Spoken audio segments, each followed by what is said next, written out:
Isa mapagpalang umaga po sa ating lahat. Kayo po ay nasa munting hardin ni Sir Mio Vlogs.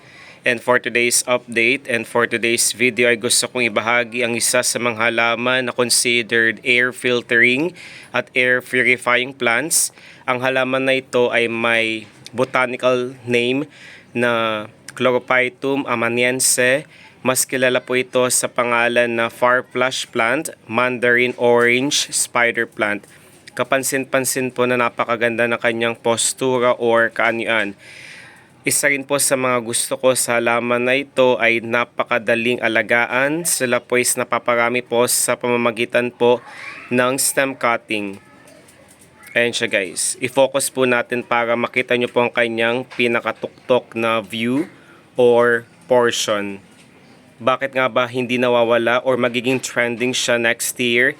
Dahil ang halaman na ito ay under Chlorophytum comosum. Spider plant po ay napaka-best sa lahat ng uri ng bagay. Particularly, ang halaman na ito ay considered eliminator ng mga toxins or harmful chemical na siyang present sa hangin kagaya ng formaldehyde, benzene, trichloroethylene, toluene, at kino-convert po nila ang isang napakaruming hangin sa isang napakalinis, napakaaliwalas at kaaya-ayang oxygen na siyang kinakailangan po natin para sa ating malusog na pangangatawan. Wag na wag po kayo magpapawala neto dahil napakadaling alagaan at napaka-drought tolerant. Hindi niya po kailangan diligan everyday. Ang pagdidilig po sa halaman na ito ay isinasagawa po every 3 to 5 days. Wag na wag niyo po siyang ilalagay sa full sun exposure dahil hindi po iyon nakakaganda. Ang labis na init kapag kanyang nakuha ay nagresulta sa tatlong pangunahing hindi magandang epekto.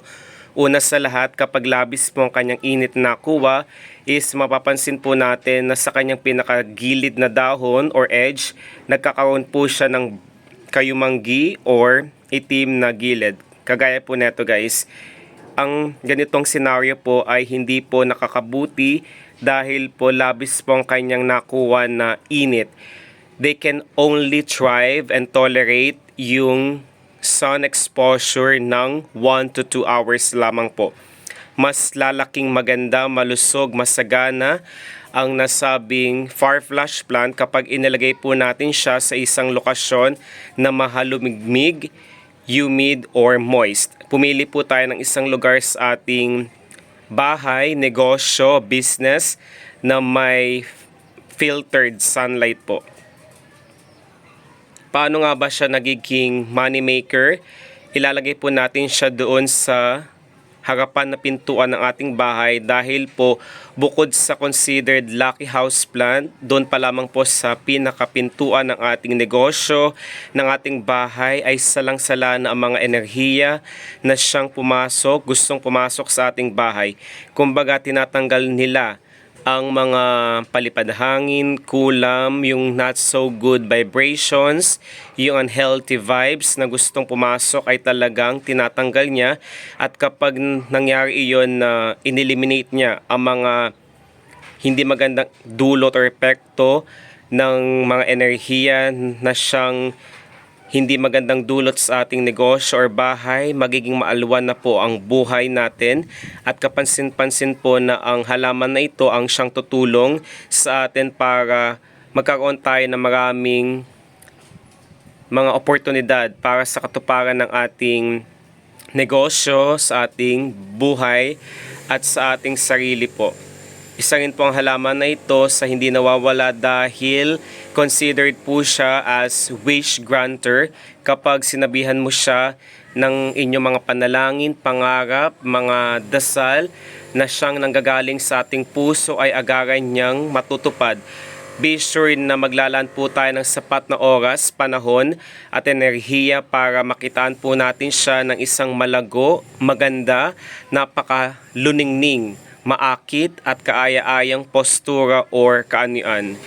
Wag na wag niya po siyang ilalagay doon sa west portion ng ating bahay dahil doon po ang tumbukan ng paglubog ng araw at yun po ang sumisimbolo ng hindi magandang kapalaran or oportunidad. Lahat po ng mga Lucky Feng Shui house plants, pagpasensya nyo po, may ginagawa po. Yung aming kapitbahay po ay nagpapaayos ng kanyang bahay. Kung kaya naman po, ako na po ang humihingi ng dispensa or pasensya kung medyo maingay po ito. Wag nyo po siyang ilalagay sa west portion dahil hindi po yung tumbukan ng isang maalwan, masagana at marangyang pamumuhay. Lahat po ng mga halaman ay dapat po ilagay natin sa northeast portion dahil yun po ang tumbukan ng isang makapangyarihan, napakahiwaga, napakasaganang enerhiya para sa agarang pagtupad ng ating mga panalangin, pangarap. Ayan siya guys. Di ba napakaganda po? Short update lamang po ito. Ayan. Ang pagdidilig po dito dapat po kung wala po tayong tubig na galing sa kalikasan, might as well yung hugas bigas po, yung pinagbabaran po ng bigas ay napakaganda dahil napakaraming nutrients at benefits at minerals po ang ating pwedeng makuha sa tubig na iyon. Ayan siya guys. Maraming salamat po. Ingat po tayong lahat. Hanggang sa muli po. Paalam guys.